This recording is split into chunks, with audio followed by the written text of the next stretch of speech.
I'm Dwayne Brown. Tonight on KPBS Evening Edition, as mental health care workers try to hammer out a contract, the state regulators who are raising questions over access to care.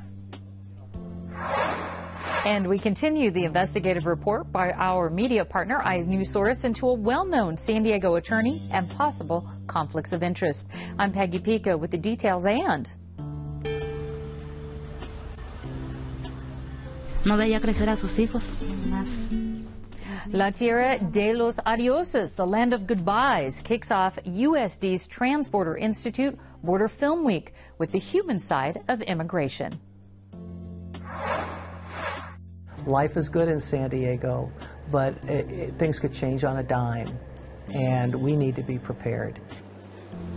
Preparing for the worst, how San Diego is trying to fill gaps in its emergency response plan. KPBS Evening Edition starts right now.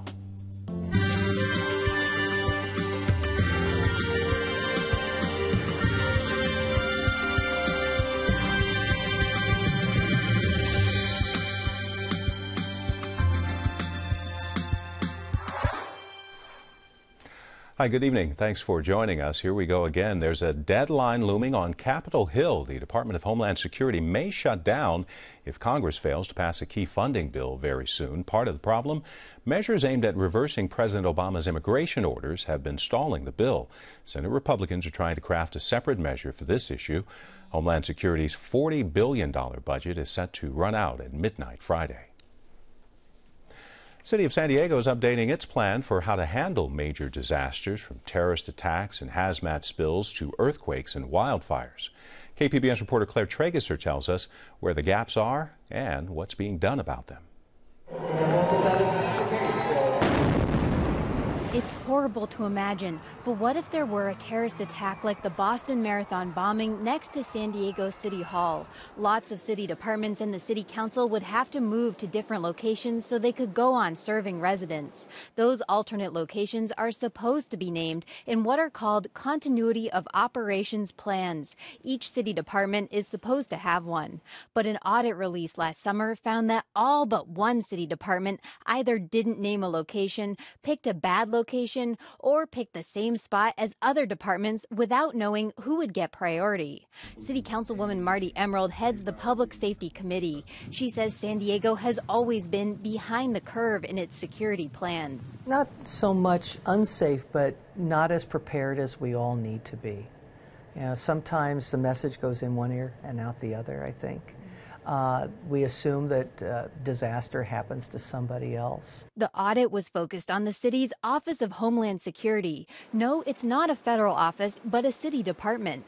It acts as an umbrella coordinator for all city departments in an emergency.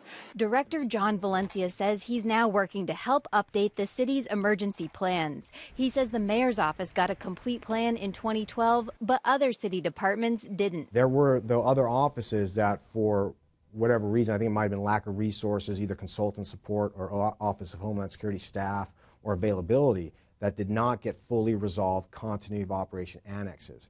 Now, it's important to note that that's by no means ideal, but given constrained resources and availability of staff, back in 2012, that's what was feasible. Now Valencia says they're working on updated plans, especially for city council offices. He's waiting for council staff to review them, but he's not sure how long that will take. Once the template is determined, there are few items on our to-do list that have a higher priority. The audit also says that while the city requires new employees to get training on what to do in an emergency, no one checks to be sure this happens. City Councilwoman Lori Zaff brought this up at an October council meeting on the audit. At the city, we have mandatory trainings, ethics, sexual harassment, all these trainings that we need to do like every year. And it looks like all the city employees are supposed to be trained for emergencies within 90 days of hire, according to the COOP, or Continuity of Operations Plan. But I've been here 4 years now, and neither myself nor any member of my staff has ever been contacted regarding any kind of emergency preparedness training. Valencia says training for elected officials is offered twice a year, but his office is now doing additional training. We also just finished instructing every single council staff on an overview, basically providing them overview instruction on emergency operations in the city. So, and that's something that now we will continue to make available on a routine basis. Valencia says these changes are important because San Diego is vulnerable to disasters in numerous ways. In addition to natural disasters, the city has big public spaces, a harbor, and military bases that could be attacked.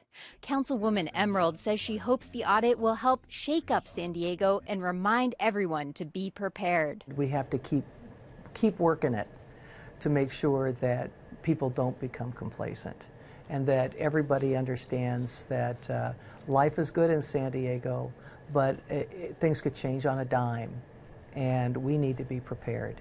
And I believe that the response to the audit is getting us that much closer to being really better prepared to deal with emergencies. Claire Tregesser, KPBS News. Federal safety investigators are heading to Southern California following a Metrolink train crash that left dozens of people injured. It happened in Ventura County this morning. A collision with a truck on the tracks caused 3 train cars to derail. They tumbled onto their sides. No one was killed. Authorities say it happened after a truck driver made a wrong-way turn onto the tracks. Police say the driver has been arrested on suspicion of felony hit and run. This is the second time this month NTSB is investigating a commuter train hitting a vehicle on the tracks. We're also learning more tonight about serious concerns over access to mental health care. State regulators are focusing on Kaiser Permanente. KPBS health reporter Kenny Goldberg explains what led to a $4 million fine for the hospital chain. Kaiser therapists went on strike in early January. They complained staffing shortages were forcing patients to wait too long between appointments. Therapists say Kaiser patients have to wait 1 to 2 months to get a follow-up session. State regulators say Kaiser has taken steps to track problems with timely access to mental health services, but officials say Kaiser still hasn't fixed them. Kaiser maintains it's improved access to care by hiring additional mental health staff and expanding clinic hours. The HMO says it will continue its efforts. State regulators say they'll check on the situation later this year. In the meantime, union therapists and Kaiser are still trying to hammer out their first contract. Kaiser says it wants to work with the union to improve mental health care. From the North County Bureau, Kenny Goldberg, KPBS News. It's a San Diego development project that had neighbors fired up. Projects like One Paseo are truly the new standard of attracting modern workforce. We're a community of business people and professionals who are just as pro-growth as all of you. But there's a point where more becomes too much. Nearly 800 people showed up to the City Council meeting. Public comments on the One Paseo project lasted nearly 7 hours last night. KPBS North County editor Allison St. John was there. She has more on what is next for the project. Allison, it wasn't unanimous, so how did council members vote on this project? Well, it was an epic hearing, Dwayne, and the final vote to approve it was 7-2, with Council President Sherry Leitner, who represents the district, voting to oppose it. She was joined by Councilwoman Marty Emerald, who called it a beautiful development, but simply too big for that location. So Leitner and Emerald tried to get a motion passed with a reduction in size to the project, but the developer said reducing the size would change the whole economics of the plan. They wouldn't be able to afford all the underground parking, and so there wouldn't be space left for things like the community plaza. So the other 7 council members did not support that idea. Instead, Councilman David Alvarez said he wanted to see affordable housing included on site. So that was what got passed. The developer can build his 2 150-foot office towers, the shopping center, the cinema, etc., but he'll have to make 60 of the 600 condos on the site into affordable housing. And when do they expect to break ground on this? In the fall, once they get their grading permits. And one interesting side note, it turns out the material to be excavated from the site to build the underground parking is compatible with our area beaches. So tons of it, it's planned, will be trucked out next winter to supplement local beaches that are being eroded. And the developer says the site will be built block by block rather than building, the housing or the office towers first, since it would be a bit unpleasant for anyone to move in while construction's underway. The building should be open, ready for business sometime in 2018, but neighboring residents might be glad to learn that all the traffic mitigation measures that the developers promised will be put in place before the buildings are up. KPBS North County editor Allison St. John. City Council says it's fully committed to keeping the Chargers in San Diego. Mayor Kevin Faulkner proposed the resolution and Council unanimously approved it today. It was submitted 5 days after the announcement of a possible joint Chargers Raiders stadium in Carson up north. Before asking the Council to vote for the resolution, the mayor met with KPBS and he told us any new plans to keep the Bolts will be full of options and he will keep the voters in mind.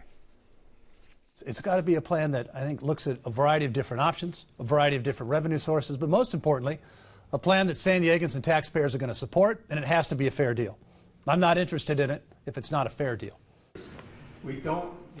This coming Monday night at 6, the advisory group looking into stadium locations will meet at Qualcomm Stadium just before the meeting at the Q. Charger fans have a rally planned.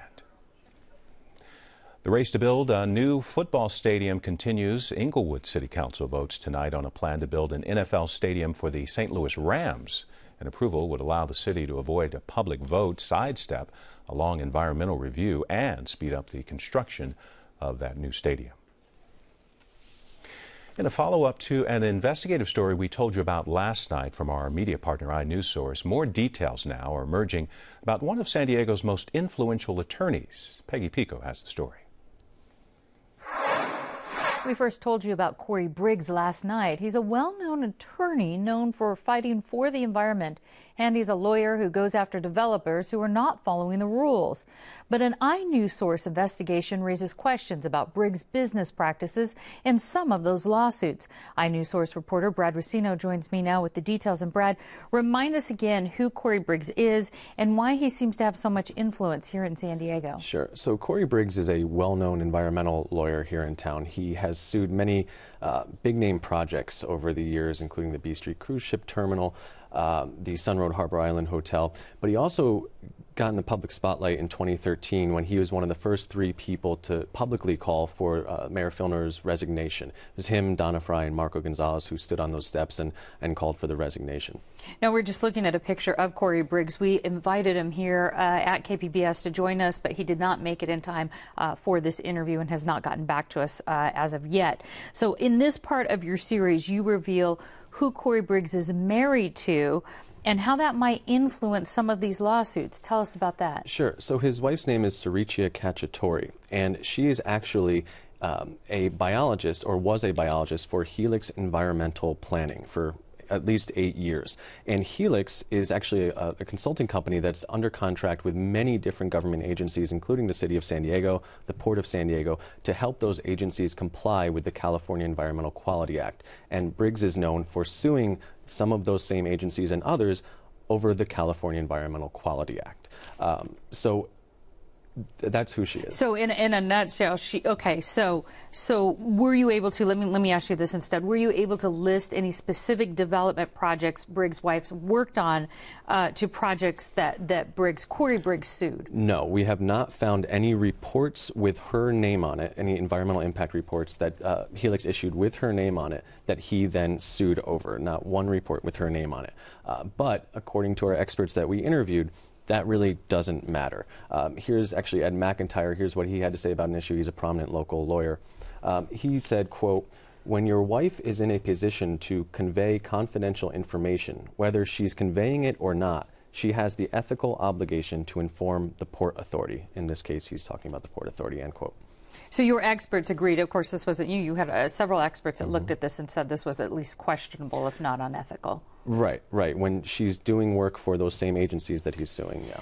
I have a question. How is it with so much media coverage about Corey Briggs, not only his lawsuits, but also he was one of the first 3 to come out to ask for Mayor Bob Filner's resignation. A lot of developers he's sued. How is it that no one has reported or even investigated that his wife holds a position that might be considered, a conflict of interest? I have no idea. It's possible that they've tried very hard to keep this under wraps, and in fact, when we did sit down with him for an interview, one of the first things he did was take a photo of him and her off the wall that was behind him when we were going to videotape and said, "I don't put my family on things." But she has been copied on several emails. We got some emails from the Port of San Diego when we asked for any and all emails listing her name, where it was her and Corey Briggs and other very prominent people in San Diego, Marco Gonzalez, Lorena Gonzalez, some media people who are on the same email chain. So we're not sure how this has gone for years and years, and no one has ever brought this up. What does Corey Briggs and or his wife say about this? Well, Corey Briggs wouldn't talk to us about this. He shut down the interview that we had with him once questions started arising about his business practices. We did ask him point blank about it once he was trying to kick us out, but he wouldn't answer. We submitted a list of questions for her to answer through her attorney. We got a letter from Marco Gonzalez saying he represents her. And in that letter from Marco, it said that she believes she's done nothing wrong, or she's confident she's done nothing wrong. And we submitted follow-up questions, but neither he nor she never answered them. So you haven't heard from this. Corey Briggs has sued the city of San Diego more than 50 times. You recently spoke to the city attorney about this, potential conflicts with Briggs and his wife's rule. What did the city attorney say? Sure. So we spoke with Jan Goldsmith about this very recently, and he was extremely surprised about this. He said he had no knowledge, and that it was very concerning, and he told us that he is launching I shouldn't say launching, but he's looking into all the contracts that Helix has with the city of San Diego. All right. iNewsSource reporter Brad Racino, thank you so much. And I want to let folks know they can find your entire story at iNewsSource.org. Thanks.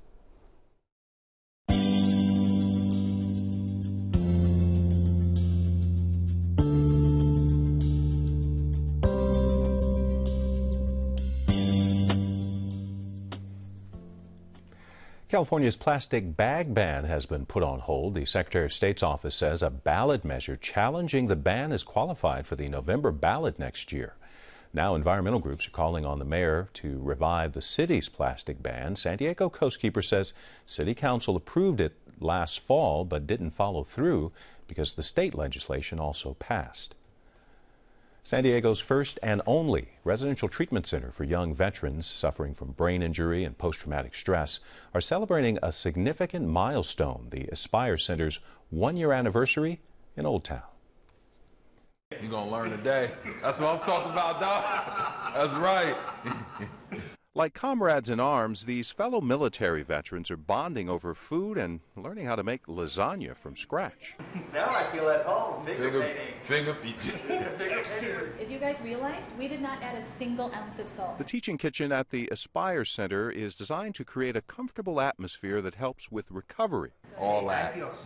I feel like a kid again. But the main dish being served here involves medical treatment and in-house counseling, all under one roof. We are serving the wounded warriors returning from Iraq and Afghanistan, so we see primarily combat veterans. And we are also very focused on being able to treat symptoms of post-traumatic stress disorder and mild to moderate traumatic brain injury. Debbie Dominic is director of the center, now celebrating its one-year anniversary. You learn more about the people that are getting treatment here than you ever would on an outpatient basis, because you are really and truly living all in the same environment. Kira Clemens was living in her truck and going to school before enrolling in the program. She served 8 years in the Marines, and like so many young vets honorably discharged, she didn't have much of a safety net when she got out. There was definitely a lot of hopelessness and just kind of feeling abandoned, just not having the resources and the tools and the family that I was used to with my military career and the people that I had around me at the time. Clemens will soon be one of 6 women and 40 men to graduate from the Aspire Center, where the average stay is 3 to 4 months. They have transitioned back into independence. They've reunited with their families, jobs, school. They're doing very well with their treatment here. One veteran who graduated from the Recovery Center says it gave him a distinct advantage because it limits the amount of people in the program, so no vet is overlooked. Every year, the Trans-Border Institute at the University of San Diego explores issues affecting San Diego and the U.S.-Mexico border region through film. Peggy Pico, gets a preview of Border Film Week. As President Obama's immigration policies remain tied up in the courts, tonight in San Diego, the focus of immigration shifts to the human side. The University of San Diego's Trans-Border Institute kicks off its 9th annual Border Film Week with films like this.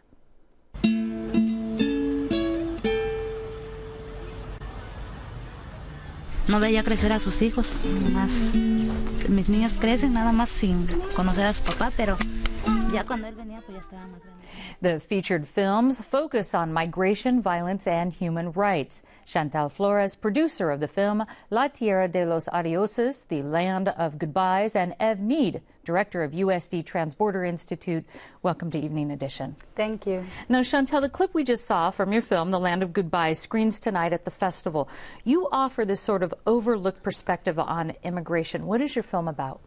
Well, we focus on Zapotitlan Palmas, which is a small rural community in southern Mexico in Oaxaca, who suffers a high rate of immigration. 80% of the men have left. So we tell the story about these 4 kids growing up in a town where the parents are not there. Yeah, so 80%, you said, of the men have left this small town. What effect is that having on the town and on these children?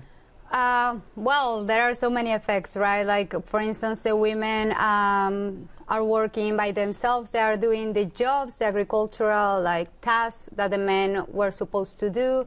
Also, they are raising their kids by themselves. So we have a lot of issues happening because the men left, or they are just sending American dollars, right? The migration, right? Yeah. Right. How does this type of migration we see in this film actually? Do we see it stemming from other parts of Mexico and Central America, or is it unique maybe to small towns like this? There are a lot of towns in Mexico, though, that have this kind of tradition. And some of these places are places that have sent people to the United States almost as a rite of passage for 100 years. So they're different than places like, for example, some of the kids we saw from Central America last summer who are coming because there's an immediate crisis. These are long-term structural migrations that have to do with the relationship between the two countries. President Obama's immigration policies, like the expansion of DACA and DAPA, are temporarily on hold, of course, because of these court rulings. In the meantime, there's this Republican argument that expanding immigration policies like DACA or DAPA is actually increasing immigration into the U.S. What does your research say about that? We just haven't seen any evidence of that. And despite the spectacle of the Central American kids last summer, overall undocumented immigration has fallen to levels we haven't seen since the late 1960s. So it doesn't really make a lot of sense. There are other policies, like our trade policy and our broader relationship with Mexico, that produced a whole lot of migration, and we've never really dealt with the consequences of that, thought about exactly why it is that in a town like Zapotitlan, there's such pressure for people to leave, and people can't make a living in their hometown. We haven't thought about the way that NAFTA and our broader relationship with Mexico feeds that. And that's something that's missing from the immigration debate. Let's get back to your film, The Land of Goodbyes, and this is something that I think sometimes people don't think about what's happening back home. What do you want viewers to get? What do you want them to walk away with after watching your film? I guess Stephanie and I, the director, we wanted to show people the emotional impact of immigration, and also what is happening in Mexico. You know, we're having a crisis in the family situation. So also the Mexican government needs to start paying attention to what is happening inside our country, not always blaming the U.S. You know, this is like a two-side conflict. I see.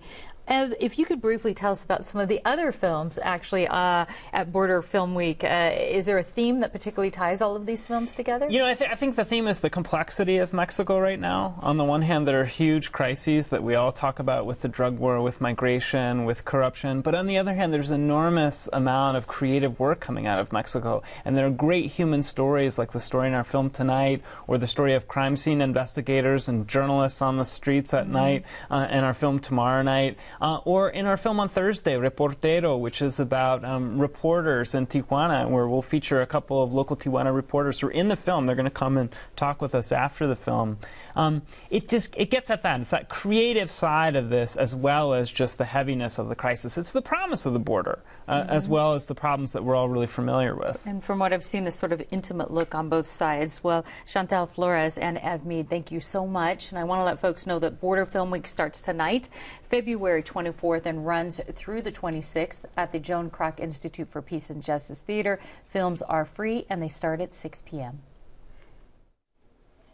Following in the footsteps of Silicon Valley, the White House has named its first data chief who has ties to San Diego. DJ Patel is a UC San Diego graduate. One of his duties is to help improve patient care by working with physicians to break down large volumes of information. Forbes magazine named him one of the top data scientists in the world.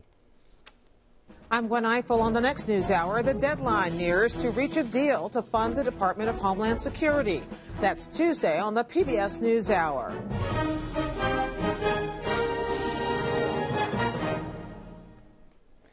A sea turtle from the Northwest scored a free flight to SeaWorld. Workers rescued the olive ridley turtle last month off the coast of Washington state. She was dehydrated and had a body temperature 15 degrees below normal. They named her Solstice. Experts at the Oregon Coast Aquarium nursed her back to health today. She was airlifted on a Coast Guard plane and will complete her rehab at SeaWorld here in San Diego. The plan is to release her back into the wild this summer. We are looking at slightly warmer temperatures this week with a chance of rain by the weekend. Partly cloudy along the coast, temperatures back into the 60s. 70s in the inland valleys along with a mix of sun and clouds, slightly cooler. 60s in the mountains and 70s with a mix of sun and clouds in the desert. Tomorrow on KPBS Midday Edition, the man behind the sleeper hit Short Term 12, San Diego filmmaker Destin Creighton talks about the art of screenwriting. Join us at noon on the radio for KPBS Midday Edition. You can find tonight's stories on our website, kpbs.org/evening edition. Thanks for joining us. Have a great night.